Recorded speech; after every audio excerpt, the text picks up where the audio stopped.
I'm like George Clooney in that one movie, Brother Where Art Thou?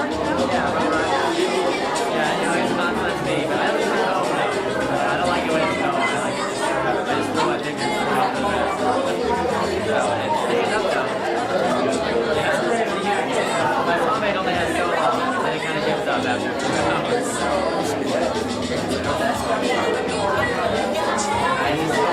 Keep playing right back to left, and I'm like, trying my best to get as much in there as I can. Oh, did I?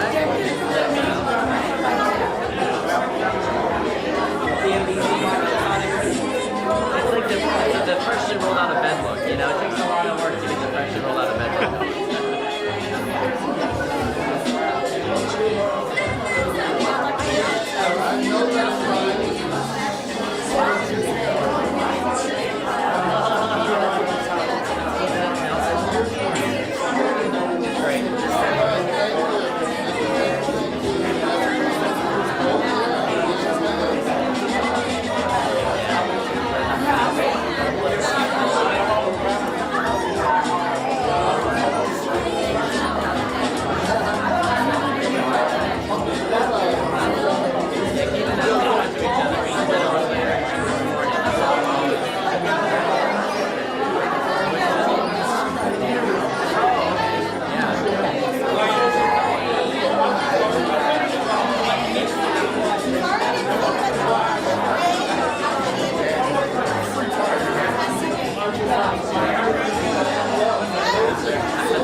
I only have one hand on the one going.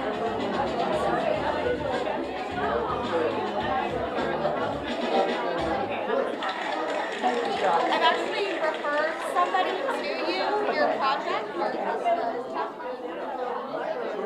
Okay. I've actually referred someone to you. I don't know if they ever came and called, but I don't know. Your info. I sent a snapshot of your info from Facebook for my friend who's reaching out for your name here. Okay. So I'm hoping. He never called me either. Fingers crossed. I know. She's like, I know you know somebody that was there. Too late now. He got marked out.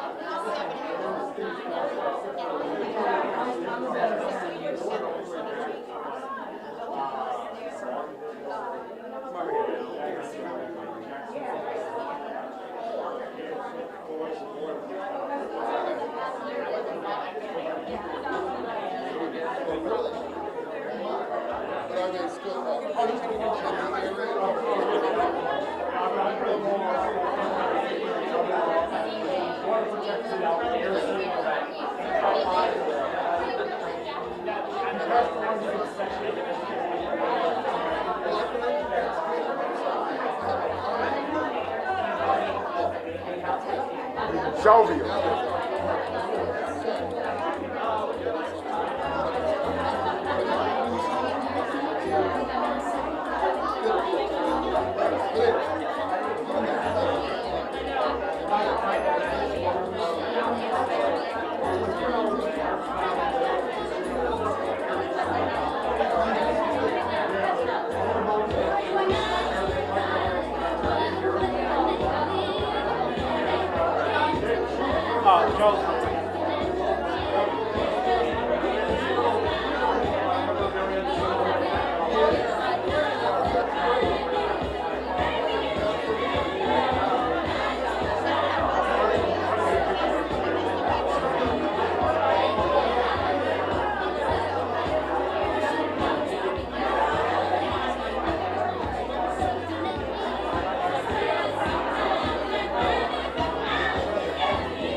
Chair here.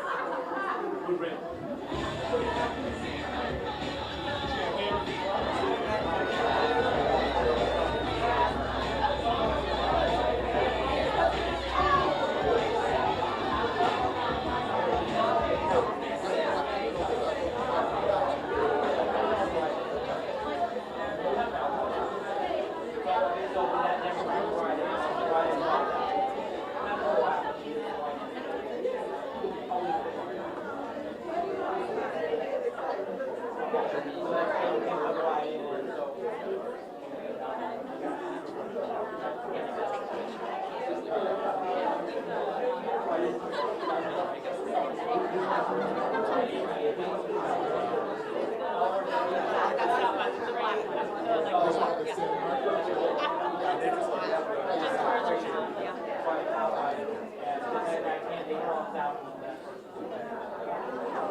All right.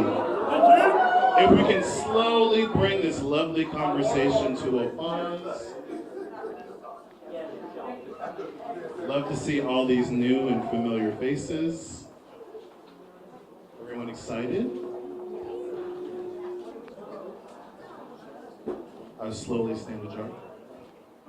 All right, everyone's good. Just get that one more person that's coming in.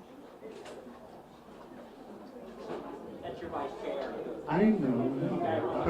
See her. All right. Everyone good on the stream? You're good on your things? Press, you're good? All right. So one last time, everyone, can you stop talking? I love you all, but I really need you to come down to a simmer. Councilwoman, if you can come up too as well. Thank you so much for being here as well. All right.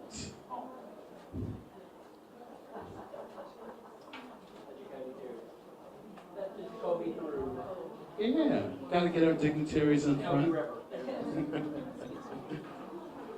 All right, thank you so much. So, good afternoon, everyone. Good afternoon. I didn't like that. Good afternoon, everyone. Good afternoon. All right, thank you, everyone, for coming. My name is Daniel Henry, and I have the honor of serving not only as chair of the Democratic Party, but also a member of the Democratic National Committee. And I'm encouraged to see all of you guys here tonight because I think all of us are excited about President Biden and Vice President Harris to win this November.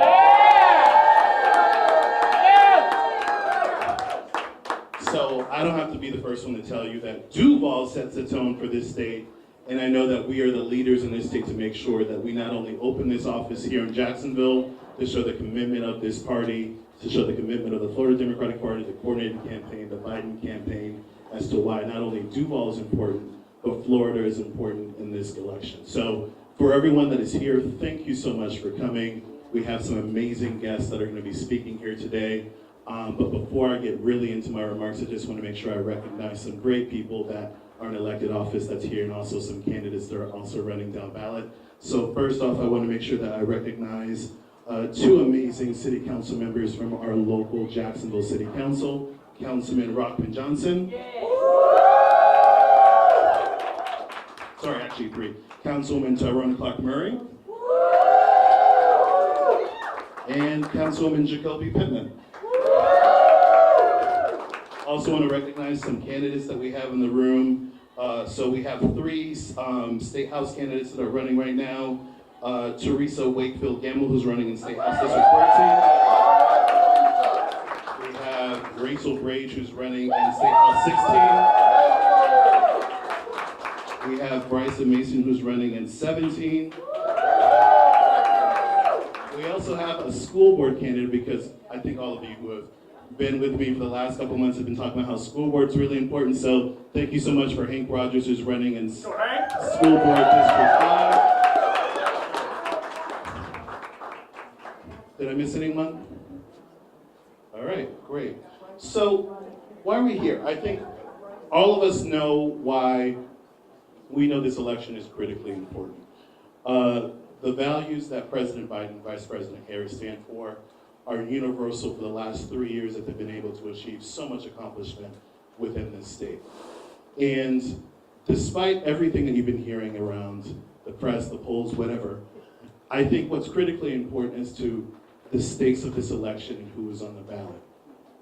We have someone who critically cares about our families, our communities, who has spent the last 3 years literally delivering us from a global pandemic, fighting for toilet paper and all the other the necessities that we needed in line, made sure that we were able to get vaccines and arms to protect everyone's health, and has invested trillions of dollars in infrastructure, in climate change, dealing with student loan debt, dealing with the price of healthcare products, capping the price of insulin, all of these wonderful things that make sure people's lives are a better place for all of us as we come.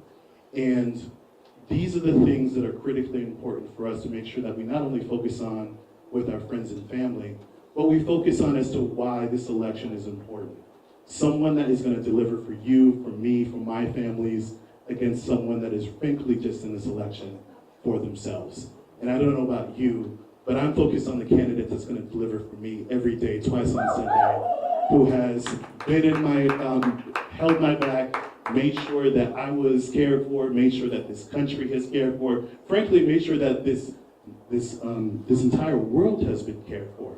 He is a leader that all of us respect, who has served with grace and dignity, and I think all of us can be proud of the accomplishments that his administration has been able to give every single one of us every single day.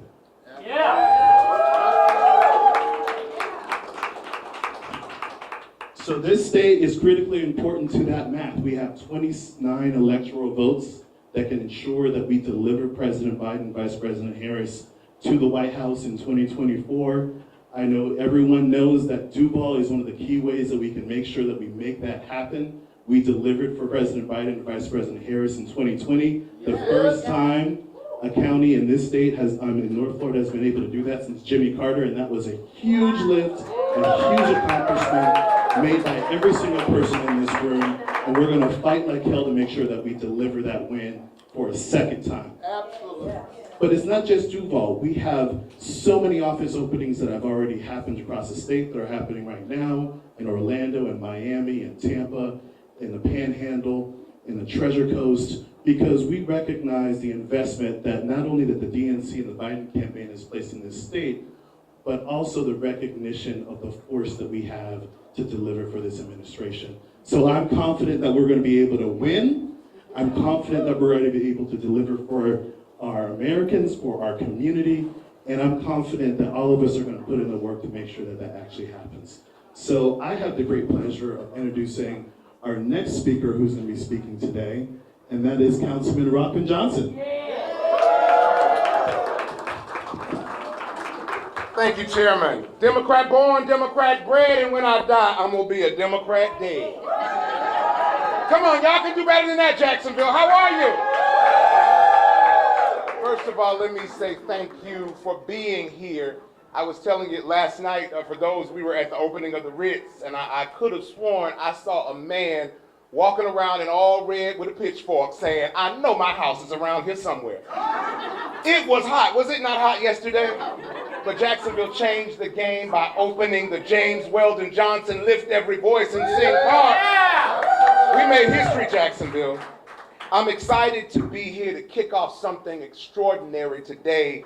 And you know, it's more than just opening the doors to a campaign headquarters here in Jacksonville. It's not just about cutting ribbons or reaffirming our commitment to all the things that we've done. And I want to say thank you as I have these remarks. I see Jovial Harper from Mayor Donna Deegan's office. Hey, Jovial, thank you for representing the mayor, Mayor Donna Deegan. And I know we recognize Councilwomen Pittman as well as Clark Murray, my two staunch colleagues on the council. But I also saw walk in from Councilman Gaffney's office, his chief of staff, Rashonda Jackson. So glad that our elected officials are here as well. That is important, and I want to make sure they're recognized. But it's not just about coming in to cut ribbons and do ceremonial stuff. It's about telling the truth. That's right. It is about a standard, and the standard for this election comes from Joe Biden that's already doing the work in the White House today. Yeah. Now, he's been a champion of democracy. He's worked for families, and he has moved things forward better than any other president in history. Right? Times have changed, but Joe Biden has met the challenge that we have needed. Now, of course, on the other hand, we have the first convicted felon in history also running for president on the other side. Lock him up! First convicted felon in the history of this country to be running for president. And that person is ready to pull us into the past.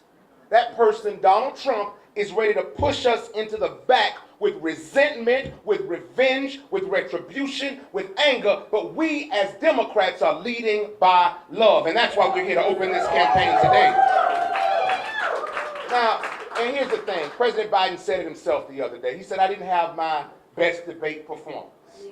I'm not going to judge President Biden off of a few moments on television after he spent 4 years in the White House, another 8 years in the Obama administration, and 40 years before that in the Senate, moving things forward for this country. If you are judging him by a few minutes in a debate, something's wrong with you. Now, I will tell you, of course, you know, we all had our moment when we saw President Biden say, oh, wait a minute now, what's going on? But did he not show out in North Carolina the next day? And I will tell you this, you don't just give, and Jimmy Kimmel said it, but I'm going to quote him, you don't give the keys to the Batcave to the Joker just because Alfred is a little bit too old. Now some of you young folk won't get it, you got to watch Batman. You gotta watch that, you'll get it. But every American has a fair shot at the American dream, and I tell you that Joe Biden and Kamala Harris are doing just that. They are fighting to strengthen our democracy, not chip away at it. Right. We can look back and see what happened on January 6th, where our democracy was in jeopardy because somebody turned into a child and got mad because they didn't win. That's not the country that we were founded on. That's why we are here, to put those goals and ideals to work to be a better, a truer, a deeper, a greater America.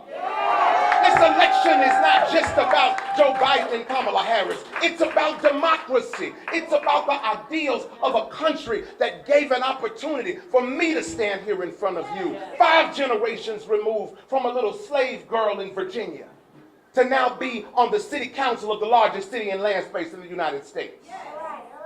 Opportunity comes in America, and Joe Biden and Kamala Harris are protecting that opportunity for us. You see, Donald Trump was only peddling a dark future, a future where his Republican friends got rich, a future where they want them to get richer. But with Joe Biden, he has pushed our economy forward. He has invested in our schools. Duval County, you know what it is when the schools ain't invested in.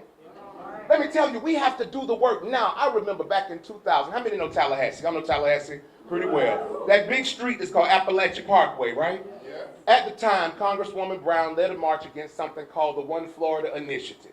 At the time, I was elected to Soil and Water, and we marched up there in the heat to protest the One Florida Initiative back in 2000, which was, again, the start of what we have seen and see now.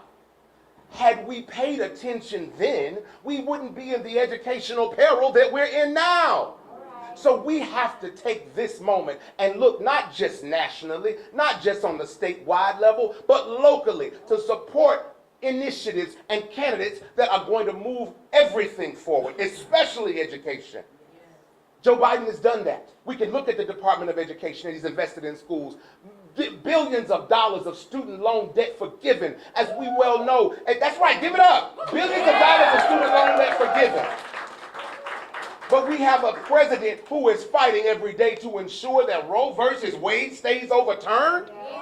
We have somebody, a former president, who is saying that women should not be able to control their own bodies. And that's who we want to give an opportunity to? No, we have to work. We have to make sure that we don't just put our mouth out here and say, oh, I'm going to vote, but we have to each one teach one and bring one along. Biden-Harris gives us the opportunity. They give us the possibility, but it's up to us to make the difference. Walking on doors, knocking on these doors, walking from neighborhoods, talking to people who don't even look like us. That is how we change it, because our campaign is not led by fear. It's not led by retribution. It is led by love. And that's why we are opening this campaign headquarters to show America that love will move us forward. Now, while I am representing on the city council, and I'm excited that we are just coming off the heels of a victory, while we didn't get our community benefits agreement as we thought it would get, and by the way, when council comes back, that's my first priority. But we now have the largest community benefits agreement of any NFL team in the history of the United States, thanks to the negotiation of the Jacksonville City Council. I was also extremely happy, thanks to the support of my colleagues on the City Council, we now have black folk recognized in the NFL contract. There will be an HBCU game played every year in Everbank Field. We're doing the work, but I want to introduce you to a friend of mine who's doing the work in the Midwest. He is turning his city into a Renaissance city of the South. This morning I was on the phone with one of Jacksonville's native sons, Dr. Jamal Wright, who is the superintendent of schools in Little Rock, Arkansas. And Dr. Wright called to let me know, we're colleagues in academia, but he called to let me know that the mayor that I'm going to introduce to you is somebody that is a game changer. That's why the Biden campaign asked him to come and share just a bit with us, because this brother is the real deal. He's been able to bring in thousands of jobs to his area. Let's give it up, thousands of jobs to Arkansas. And we all know the history of Arkansas when it comes to people that look like me. That's right. But he made sure that it wasn't just about, as I tell people all the time, I don't represent black folk, I don't represent white folk, I represent the folk that live in Jacksonville. This man has done that. He shows, he knows who he is, but he continues to push things forward, bringing corporations like Dex and Trader Joe's and Amazon, changing the world that they knew in Arkansas. And I could not be more proud to not only call him my brother, but to have him here in this city. And I'll tell you, Mr. Mayor, before I give you the formal introduction this morning, just moments ago, again, I was contacted from our state senator, Tracy Davis. And Senator Davis is out of the country right now, pushing the needs of Florida forward, but she wanted me to let everybody know that I don't care what they say, you let them know, just like you, I'm a Biden delegate, and I'm going in to cast my vote for the President of the United States, Joe Biden, to be the Democratic nominee. So let there be no question. But she also wanted me to let you know, Mayor, that she thanks you for coming from Arkansas to Florida to bring greetings, because we all have to work together. It's not just about us in Jacksonville. It's not just about us in Florida. It's not just about them in Arkansas. But when each one is reaching one, teaching one, and helping one, that's how change comes. So please, Jacksonville, give a warm First Coast welcome to my friend, even though he's a member of Alpha Phi Alpha Fraternity Incorporated, my brother, the mayor of Little Rock, Arkansas. This is, y'all give it up for Mayor Frank. Praise God, let's give it up. Thank you so much, Councilman. My name is Frank Scott Jr., and I'm proud to be the mayor of the city of Little Rock. I'm here today to represent the Biden-Harris re-election campaign. I think we all need to understand and have a bit of a memory check. 4 years ago in 2020, we were in the midst of a global pandemic that no one had ever seen before because they weren't alive in the last one.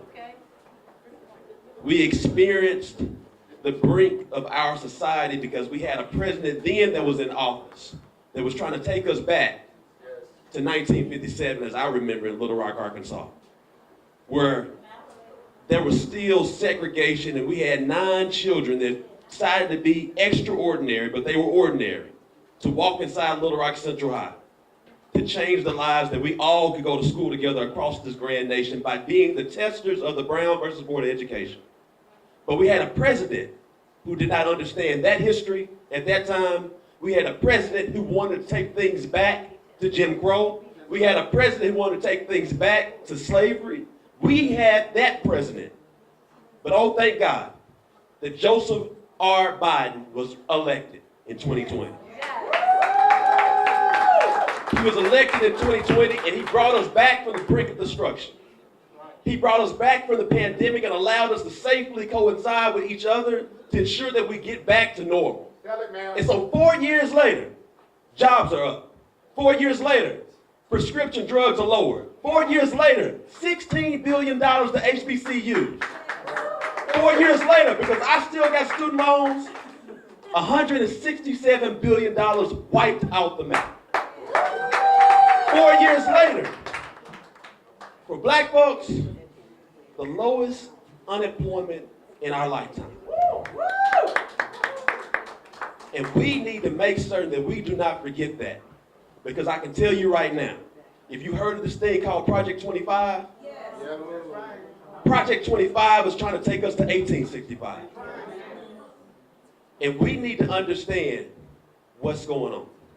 So any of you all that has any type of issue right now with this president, remember what he did for us 4 years ago. Understand that he's allowed us to transform into a new nation. And moving from that transformation, he's allowed us to transition from the past so we focus on the present and the future. And that future includes all of us, from this young child right here to the eldest person there, that we all can live together. We can love with each other and understand that we are America. And understanding those American values, that we all have a lens that we see each other and love one another. If we go back to segregation, go back to slavery, and I say slavery, yes. People say, oh, that could never happen. I didn't think many of the things that happened from 2016 to 2020 could have happened. So understand this. If you're silent now, don't think you're protected too. Because they're coming for you. Unless we all stick together, that we make certain that we win on November 5th. So we move from that transformation, that we focus on transitioning from the past, and we turn towards a forward future together, and we do it because of Biden, Harris, together. All right? Yeah. Thank you so much.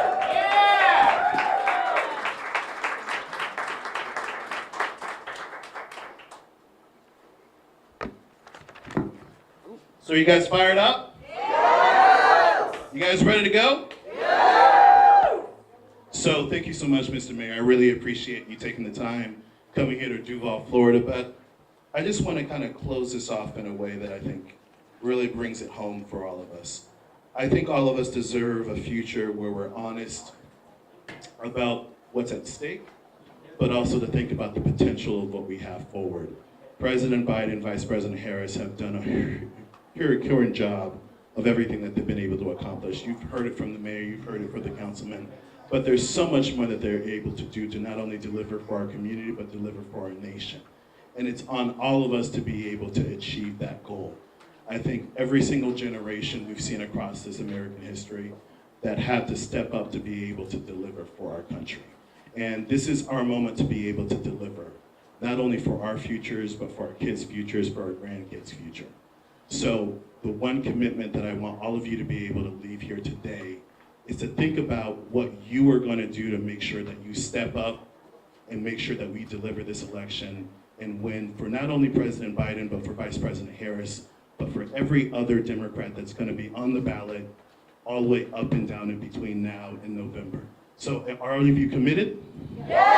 Are all of you committed? Yeah! All right, let's get to work.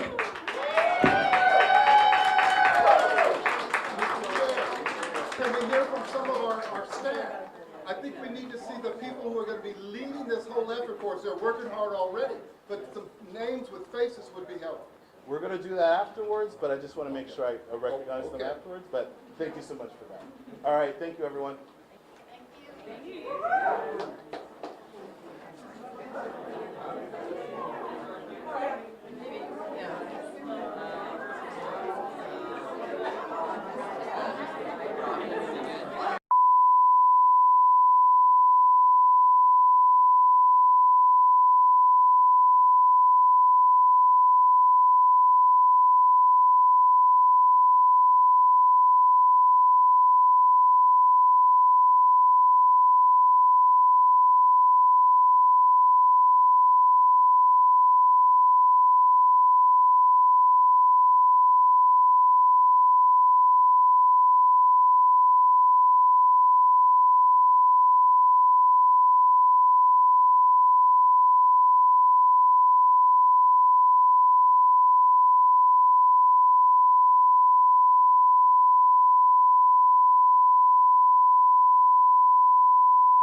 Phone numbers on any of these things?